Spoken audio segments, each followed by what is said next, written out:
नमस्कार, नमस्ते बिहार में आपका स्वागत। मैं राहुल ओझा आपके साथ। शिक्षक बहाली पर बड़ी खबर है। विज्ञापन आज जारी किया जा सकता है। 1,78,026 पदों का विज्ञापन आज जारी किया जा सकता है। विज्ञापन को लेकर के बीपीएससी ने तैयारी पूरी कर ली है। परीक्षा अगस्त में हो सकती है। नियोजित शिक्षकों और अभ्यर्थियों के लिए एक साथ विज्ञापन जारी किया जाएगा। तो आज विज्ञापन शिक्षक बहाली का जारी हो सकता है। यह बड़ी खबर शिक्षक बहाली को लेकर के सामने आ रही है। बताया जा रहा है कि 1,78,026 जो पद है उसका विज्ञापन आज जारी किया जा सकता है। वहीं बीपीएससी के जिम्मे पूरी प्रक्रिया है, तो विज्ञापन को लेकर भी तैयारी पूरी है। परीक्षा अगस्त में हो सकती है, ऐसी जानकारी मिल पा रही है। नियोजित शिक्षकों और अभ्यर्थियों के लिए एक साथ विज्ञापन जारी बीपीएससी की तरफ से आज हो सकता है। रजनीश हमारे सहयोगी जुड़े हुए हैं। रजनीश, विज्ञापन आज बीपीएससी जारी कर सकता है, आपके पास अपडेट क्या है? बिल्कुल, देखिए बीपीएससी ने तैयारी कर ली है और दोपहर 2 बजे के बाद कभी भी विज्ञापन जारी हो सकता है। एक साथ जो राज्य भर के नियोजित शिक्षक हैं और जो सीटेट बीटेट टेस्टेड पास अभ्यर्थी हैं उनके लिए विज्ञापन जारी हो सकता है। यानी अब जो अभ्यर्थी हैं वो ऑनलाइन तरीके से आवेदन कर सकते हैं। पूरी तरह से सेंट्रलाइज आवेदन होगा और बीपीएससी ने तैयारी कर ली है। शिक्षा विभाग की तरफ से जो मंतव्य दिया गया था उसके आधार पर विज्ञापन जारी किया जा रहा है। जो परीक्षा का वक्त रखा गया है तकरीबन 15 अगस्त के बाद कहा जा रहा है कि एग्जाम हो सकता है। यानी जो परीक्षा की तिथि है वो 15 अगस्त के बाद हो सकती है। इसको लेकर भी बीपीएससी तैयारी में जुट गया है। किसी प्रकार की गड़बड़ी ना हो इसको लेकर अभी से ही फुल प्रूफ व्यवस्था करने में बीपीएससी लग गया है, क्योंकि उम्मीद ये जताई जा रही है कि तकरीबन 4 लाख से ज्यादा जो अभ्यर्थी हैं वो परीक्षा में शामिल हो सकते हैं। इससे पहले सिलेबस जारी हुआ था। हालांकि सिलेबस के बाद नेगेटिव मार्किंग को लेकर या तमाम पूर्णांक को लेकर जो असमंजस था वो दूर कर लिया गया है। लेकिन अभी भी जो नियोजित शिक्षक हैं उनमें लगातार विरोध देखने को मिल रहा है और वो परीक्षा देने से अभी भी जो है पीछे हट रहे हैं और वो तैयार नहीं है। सरकार के नई नियमावली का लगातार विरोध भी जारी है। राहुल, चलिए शुक्रिया रजनीश तमाम जानकारी के लिए आपका। दिल्ली से बड़ी खबर है, जहां जातीय गणना पर आज सुनवाई की जाएगी। सुप्रीम कोर्ट में सुनवाई होगी। बिहार सरकार की अर्जी पर सुनवाई की जाएगी। हाईकोर्ट के आदेश को चुनौती दी गई है। जस्टिस अभय एस ओका और जस्टिस राजेश बिंदल की बेंच इस मामले की सुनवाई करेगी। आज सुप्रीम कोर्ट में मामले की सुनवाई होगी। सुनवाई करने वाले 2 जजों की बेंच से एक जज जस्टिस संजय करोल ने खुद को मामले से अलग किया था, जिसके बाद मामले को दोबारा चीफ जस्टिस को भेज दिया गया था ताकि नई बेंच का गठन किया जाए। दरअसल बिहार सरकार ने सुप्रीम कोर्ट में पटना हाई कोर्ट के उस आदेश को चुनौती दी है जिस आदेश में पटना हाई कोर्ट ने बिहार में हो रहे जातीय गणना के सर्वे पर अंतरिम रोक लगा दी है।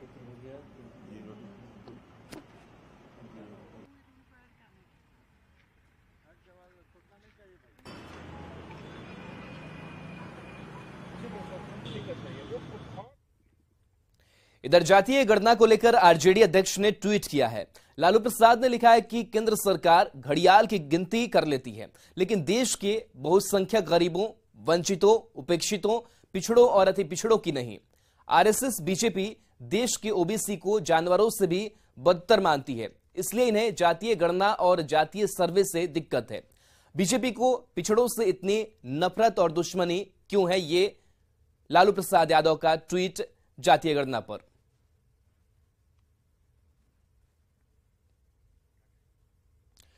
तो लालू यादव के ट्वीट पर अब बीजेपी सांसद सुशील मोदी ने भी ट्वीट करके जवाब दिया है। सुशील मोदी ने लिखा है कि सवर्ण गरीबों को 10% आरक्षण पर कोर्ट की मुहर बड़ी जीत है। आरजेडी ने ईडब्ल्यूएस के आरक्षण का विरोध किया था। ए टू जेड की पार्टी का दावा खोखला है। जातीय गणना को बीजेपी के समर्थन से लालू प्रसाद बेचैन है। राज्य सरकार की लापरवाही से गणना पर रोक लगी है। तो यह सुशील कुमार मोदी का ट्वीट है और उन्होंने लिखा है कि जातीय गणना को बीजेपी के समर्थन से लालू प्रसाद बेचैन नजर आते हैं। साथ ही राज्य सरकार की लापरवाही का भी जिक्र किया है कि उनकी वजह से ही इस गणना पर रोक लगी है। सवर्ण गरीबों को 10% आरक्षण का भी जिक्र सुशील मोदी ने किया है।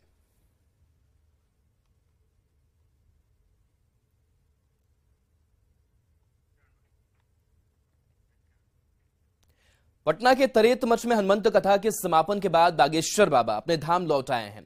पटना से विशेष विमान से बाबा खजुराहो पहुंचे, फिर खजुराहो से बाबा अपने धाम पर लौट आए। बिहार से भी कुछ लोग बाबा के साथ विशेष विमान में गए। बाबा ने लोगों से कहा कि बिहार के लोगों को कभी भूल नहीं पाऊंगा। पटना के तरेतपाली मठ में हनुमंत कथा का समापन कर बाबा पटना एयरपोर्ट से विशेष विमान से रवाना हुए थे।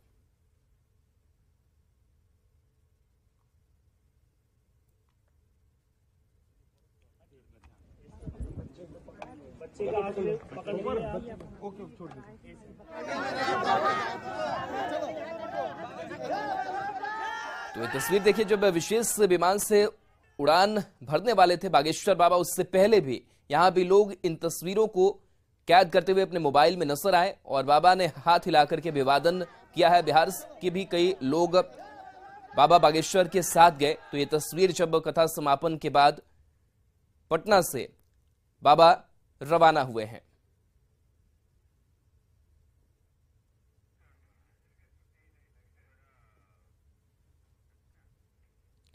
बागेश्वर बाबा का 5 दिवसीय हनुमंत कथा वाचन बुधवार को समाप्त हो गया, लेकिन पहली बार बिहार की धरती पर पधारे पंडित धीरेन्द्र कृष्ण शास्त्री यानी बागेश्वर बाबा को बिहार के प्रति भी काफी प्रेम देखने को मिला।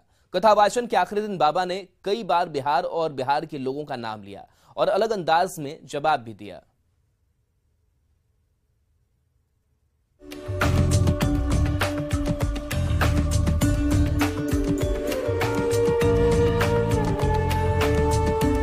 हमारा जो संकल्प है वो भी अब बिहार से ही पूर्ण होता दिखाई पड़ रहा है।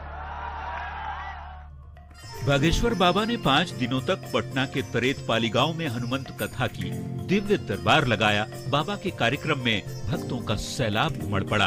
अपने 5 दिनों के पटना प्रवास के दौरान जितनी श्रद्धा लोगों को बाबा में दिखी, उतनी ही श्रद्धा बाबा में भी बिहार के प्रति देखने को मिली। तभी बाबा बिहार में अपनी आत्मा बसने की बात कहते हैं। आप सब हमारी आत्मा हो, जब तक हमारे तन में प्राण रहेंगे तब तक हम बिहार आते रहेंगे। बाबा के आने के बाद से ही सियासत भी खूब हुई। कुछ असामाजिक तत्वों ने बाबा के पोस्टर तक फाड़ डाले, पोस्टर पर काली पोत डाली। तो कथा के मंच से बाबा ने ऐसे लोगों को कुछ इस अंदाज में जवाब दिया। पोस्टर फाड़ सकते हो, लेकिन जो बिहार के वासियों के हृदय में बैठे हुए हैं बागेश्वर धाम, उसमें कहां से तुम निकालोगे? बागेश्वर बाबा अक्सर कथा वाचन के दौरान वहां मौजूद श्रद्धालुओं को पागलों कहते हैं। आखिर लोगों को पागल क्यों बाबा कहते हैं, तो उसका मतलब भी बाबा ने आखिरी दिन की कथा के बाद लोगों को समझाया। पागल का मतलब मेंटल नहीं कहलाता है। पागल का मतलब है जो प्रभु को पाकर उनमें गल जाए, उसी का नाम है पागल। बागेश्वर बाबा ने कथा की समाप्ति श्रद्धालुओं को एक शायरी सुनाकर की और इस अंदाज में कहा कि वे जल्द दोबारा बिहार आएंगे। सितारों को आंखों में महफूज रखना, क्योंकि बहुत देर तक रात ही रात होगी। मुसाफिर हो तुम भी, मुसाफिर हैं हम भी। बालाजी ने चाहा तो किसी मोड़ पर फिर मुलाकात होगी।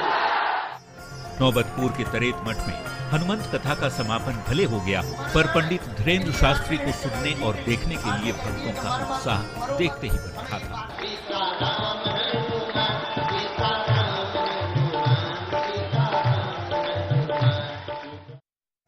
बाबा से मिलने मिथिला नगरी सीतामढ़ी से एक भक्त अनोखे अंदाज में कथा स्थल पर पहुंचे। टुनटुन दास जी महाराज नाम के बाबा के भक्त अपने शरीर पर मिट्टी लगाए, हाथों में भगवा झंडा और शंख बजाते कथा स्थल तक पहुंचे। कुछ ऐसी ही तस्वीरें भावुक करने वाली भी देखने को मिली। न्यूज़ 18 के लिए पटना से विनीता मिश्रा के साथ ब्यूरो। उपेंद्र कुशवाहा को जेड श्रेणी की सुरक्षा मिलने पर बिहार सरकार के ग्रामीण विकास मंत्री शरण कुमार ने तंज कसा है। शरण कुमार ने कहा है कि हम लोगों के भगवान मालिक हैं। इनको जहां जहां सुरक्षा लेना है ले ले। हम लोग के लिए तो जनता सुरक्षा है, हम लोग के लिए जनता देवता है, हम लोग के लिए जनता ईश्वर है। हम लोग तो मैदान में हैं, हम लोग तो कोई न सुरक्षा मांगते हैं और न सुरक्षा लेने की कोशिश करते हैं। जिनको सुरक्षा लेना है वो जहां से लेना चाहे स्वतंत्र है। हम पार्टी के अध्यक्ष जीतनराम मांझी ने सीएम नीतीश पर नाइंसाफी का आरोप लगाया और मंत्रिमंडल में एक ही सीट मिलने की बात कही। इस पर कांग्रेस विधायक दल के नेता अजित शर्मा का बयान सामने आया है। उन्होंने कहा कि हम पार्टी के 4 विधायक और 1 मंत्री पद मिला है, जबकि कांग्रेस की 19 विधायक है और कांग्रेस को 2 ही मंत्री पद मिला है, जबकि उनके हिसाब से 5 मिलना चाहिए। ये बताइए, जो मंत्रिमंडल बना है वो तो 4 व्यक्ति उनके एमएलए हैं, उसमें 1 मिला है, उनका जो रेशियो मिला है। 19 विधायक कांग्रेस के हैं, उस हिसाब से अगर 4 पर 1 मिलता है तो हम लोग को तो 5 मिलना चाहिए। हम लोग को सिर्फ मात्र 2 मिला है। इसलिए ये उनको अपना स्वार्थ की बात कर रहे हैं, गलत कर रहे हैं। निश्चित तौर पर डिमांड करिए कि अगर मंत्रालय चाहिए तो उनसे नीतीश कुमार से बात कीजिए, लेकिन अगर यह बोलते हैं कि माननीय नीतीश कुमार जी गलत कर रहे, ये बिल्कुल गलत बोल रहे हैं। दरभंगा के मखाना अनुसंधान केंद्र को फिर से राष्ट्रीय स्तर का दर्जा हासिल हो गया है। यानी अब दरभंगा का मखाना अनुसंधान केंद्र एक बार फिर राष्ट्रीय मखाना अनुसंधान केंद्र के नाम से जाना जाएगा। केंद्र सरकार की यह सौगात पाकर दरभंगा के लोगों में खुशी की लहर है।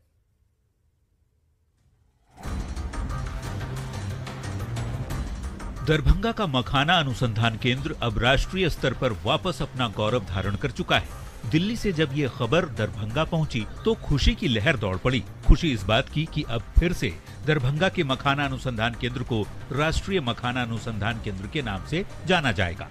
के लोग जो बोलते हैं सो करते हैं। आज राष्ट्रीय दर्जा यहाँ पर देने का काम मिथिला के केंद्र दरभंगा में राष्ट्रीय मखाना अनुसंधान केंद्र पुनः भाजपा की सरकार, नरेंद्र मोदी जी की सरकार ने दिया है।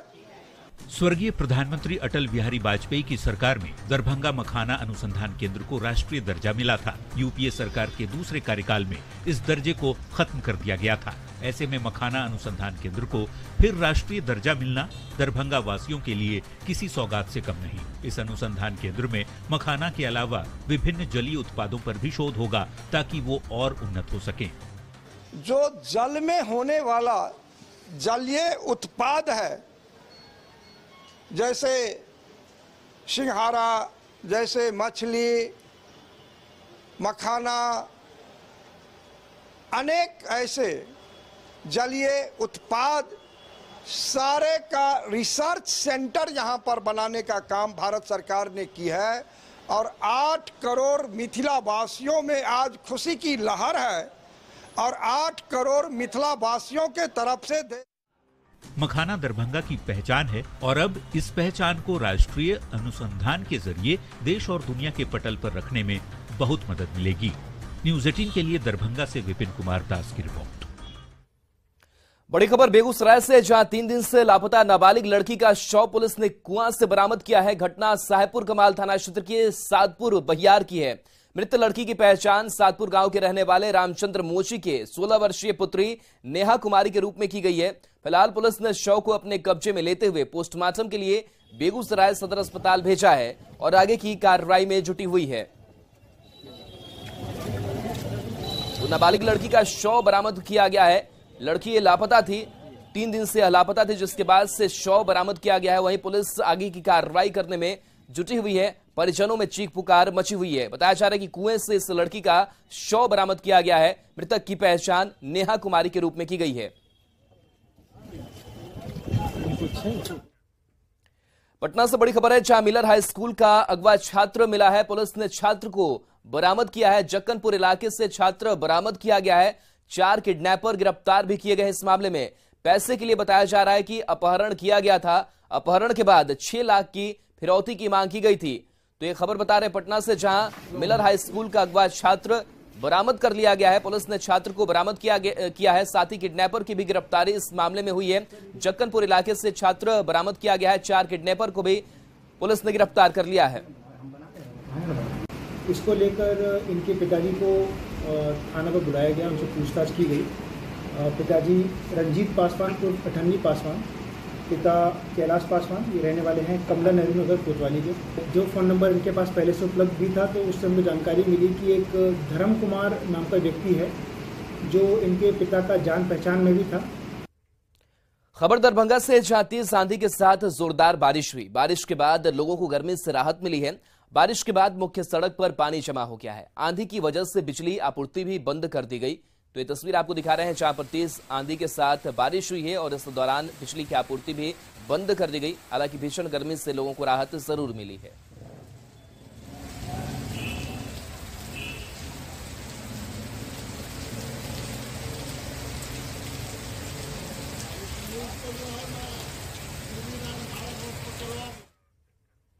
भारत नेपाल सीमा इलाके में मौसम ने करवट ली है। आंधी तूफान के साथ तेज बारिश से लोगों को गर्मी से काफी राहत मिली है, लेकिन किसानों के फसल को काफी नुकसान पहुंचा है। बारिश के साथ साथ यहां ओले भी गिरे हैं।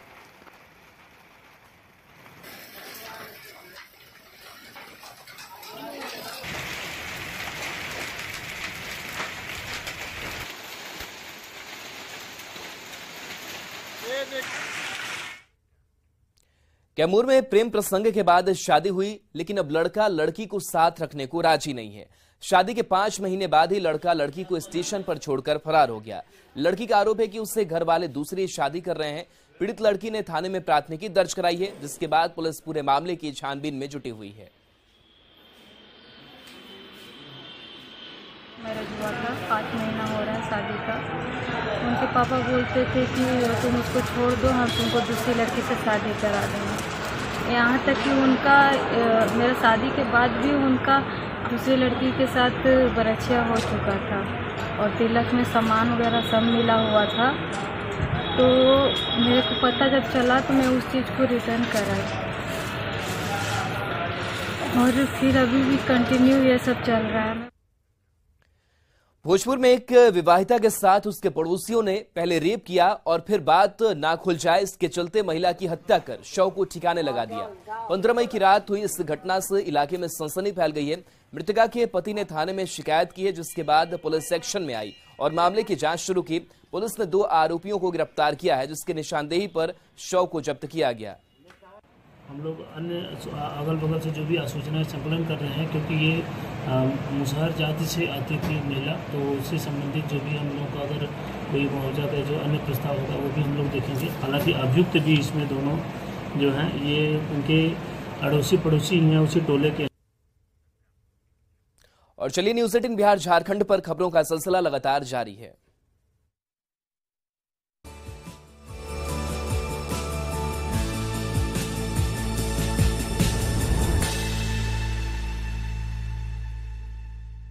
हेडलाइंस प्रेजेंटेड बाय पेट सफा आयुर्वेदिक चूर्ण। पेट सफा तो हर रोग दफा।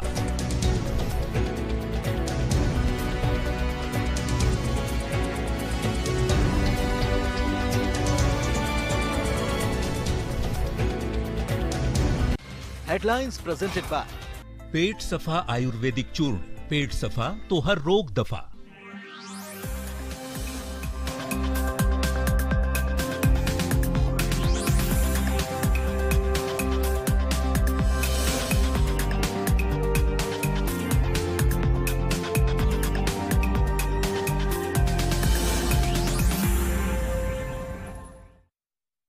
$16 channels, 15 languages, 26 states, 1,200 plus reporters, 67 plus crore viewers. India's largest news network, News 18 Network.